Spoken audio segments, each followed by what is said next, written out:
Good day, and now we will start our module number 6, which is all about reacting on lay value judgment on critical issues that demand sound analysis and call from prompt actions. So we will start on page number 1. At the end of this module, you're expected to express reaction about the value judgment on the critical issues, share personal opinion on critical issues presented in the reading text, and lastly, we have use appropriate expressions in expressing opinion. So in what I know part, in 1 to 15, you will just write F if it's a fact, then O if it's for opinion. And for what's in, you have to tell if it is acceptable or unacceptable in terms of giving sound judgment. So when it comes to sound judgment, meaning it's not about judging quickly. So there should be a proper considerations of different sides, of different both sides, and really having a great analysis before going to conclusion. So acceptable if it is really commendable, or if you agree, then unacceptable if you found it somewhat not really formal or not that ethical. So for what's new, react on the following pictures presented below. Give 2 or 3 sentences as reactions to each picture. So the first one will be about air pollution. What can you say? What will be your reaction? 2 to 3 sentences. About flood, about improper waste disposal, about typhoon, deforestation. So you can also include your own experience if you already had in that situation, if you are already involved in that issue. So you can also include your own opinion as long as you will have your great or sounding judgment. So for discussion proper, an opinion is a thought, belief, or judgment about something or someone which is based mainly on feelings and beliefs. According to Cambridge Business English Dictionary, retrieved last February 24, 2021. So opinion, it's very far from fact, because when we say fact, it is correct for everyone. It is the fact. It is correct no matter where you go, no matter what planet you will go. Because when we say fact, it is universal truth. But when we say opinion, it might be true to one person and to other people, but it is not true for all. That's the main difference between fact and opinion, which is I always say. So opinion might be based from fact, but it is not a pure fact. So in expressing opinion, it is an act of telling people of what you think about a subject or situation. So expressing, meaning you are giving your own opinion, you are giving your own side. So in giving opinion, you may use the following expression. As far as I am concerned, in my opinion, in my view, from my point of view, the way I see it is, to my mind, well, I reckon that, I strongly believe that, I honestly think that, I guess that, I really feel that, personally speaking, I believe, as for me, and so on. As you can observe, it is giving your own side only.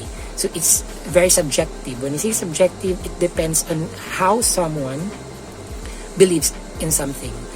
So this expression, it is personal statement, giving personal statement about a particular topic, but it is not a fact.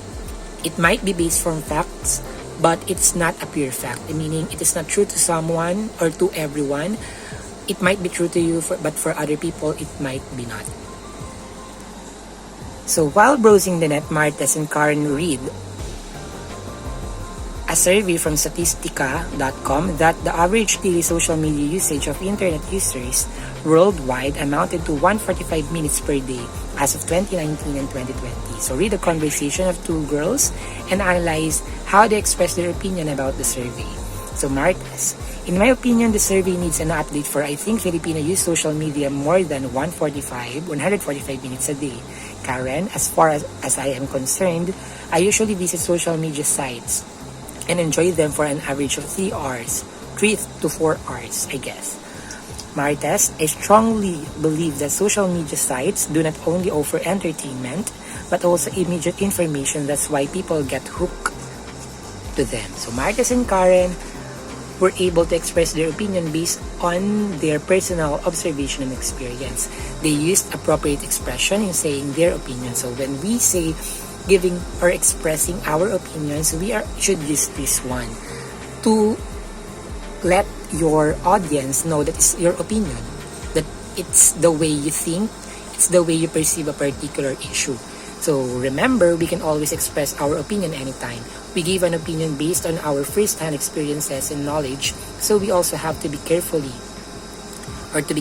in giving value judgment, especially to critical issues. It's better to use appropriate expressions in giving your viewpoints to express yourself clearly. And as an individual, we should always think about the feelings of others before giving your own opinion. You might say it directly, as long as it is not offending. Always choose words appropriately. Be sensitive of what people might feel about saying that, because in life, there are really different people who will perceive your opinion differently. So we should always be open with the fact that after giving an opinion, you should be mindful of what you say, because everything or every word being uttered has its consequence. So for what's more, Independence Activity 1, match the disasters or problems experienced by the Philippines last 2020 in column A with its corresponding picture in column D. Write the letter of correct answer on a separate sheet of paper. So here, in column A, Taal, volcano eruption, what do you think? Hunger and poverty. And this one, unemployment, COVID-19. So you will just match the picture and the subject itself. Independent assessment 1. Read an excerpt. Meaning of excerpt is only a part of a text but not the entire one. From a news article and answer the question that follow. So it's about severe flooding shows Cagayan Valley environmental risks by Villamor Visaya Jr. And it's from Philippine Daily Inquirer. So we have the headline here, then the lead. I explained it last video lesson. Necessary discharge. And it's the plus factor. When you say plus factor, you are giving extra information which is also related to your headline. And then you will answer this. You will just choose one letter from the choices. And then, Independent Activity 2, in relation to the massive flooding experienced by the Filipino people during the year 2020, share your personal opinion about this environmental issue using the appropriate expressions. Choose your answers from the back. So this one. You will choose A, B, C, D, E, which is more appropriate in each statement. So letters only. For Independent Assessment 2, read the essay and identify the 5 statements that expresses opinion. So we have opinions here, 5 opinion or opinionated statements. Then you will just identify and determine what are the sentences which are opinionated. Then write it on your answer sheet. Then for Independent Activity 3, share your personal reaction on the given environmental issues with critical incident. Write your reaction in the box provided in each number. So you will have your personal reaction about this one. Maybe it's about landfill, this illegal fishing using bombs, and this one, maybe it's all about shortage of water. And this one is landslide. Then it might be number 5 might be the oil in any water form in ocean like that causes killings of marine animals.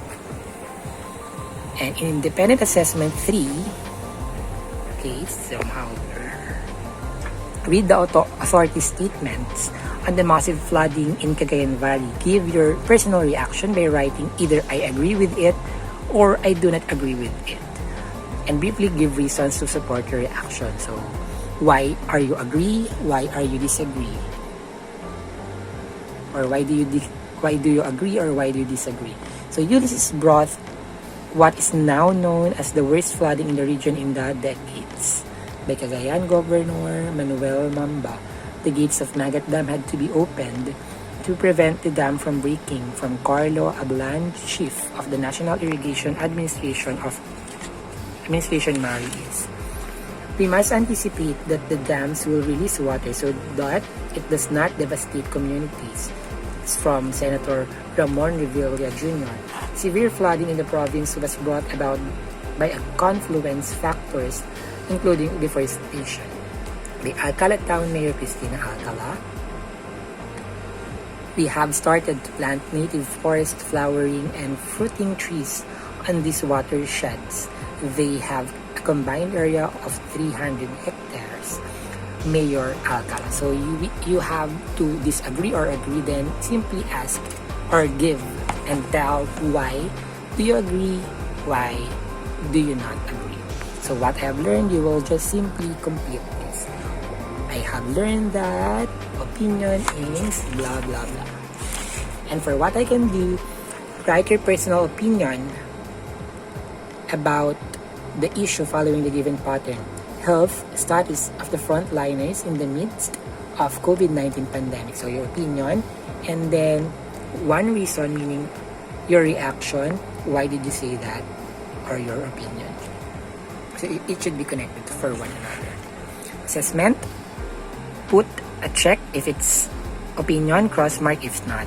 So if it's opinion, if you think that it is not true to all, but true to some only, then it is opinion.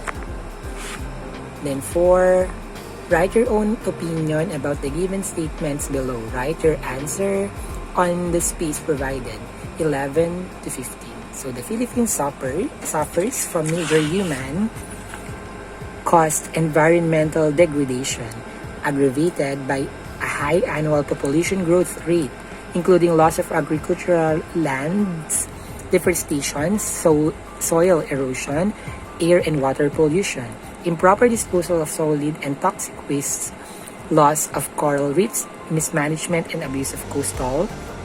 It is from a country report on climate change policies, green jobs, and decent work in the Philippines. So what do you think is your own opinion about this one? So for additional activity, read the given situation below and express your personal opinion. Construct 5 opinion statements. Be reminded to use appropriate expressions which we can find in the discussion part. So after, it's about New Manila International Airport, which will establish in Bulacan. So use 5 sentences showing your opinion. So for criteria, completeness, meaning you really expound your thoughts and you use opinion statements, then you will get 5 points. Appropriate expression, meaning you really respond with sounding judgment, 5 points. The sentences are exceptionally organized and connected in thoughts and ideas. If there is coherence, if there is relevance of ideas, then also the grammar, then you will get 5 points. And I hope you learn from this module. Again, by giving opinion, it's not about yourself only. You have to consider others' feelings. Do not degrade them, because if you don't want to feel degraded, so they are also. And we are also thinking about maybe opinions are great also for us to see the negative side, the positive side, for us to ponder, for us to gap the weaknesses that we have. But we should always do it in a nice way, because at the end of the day, it's about how we help each other effectively, and by using words which sometimes can hurt, but we can control it with proper using of word, proper timing, like that. And if you still have questions, feel free to ask me or your English teacher. Goodbye and stay safe.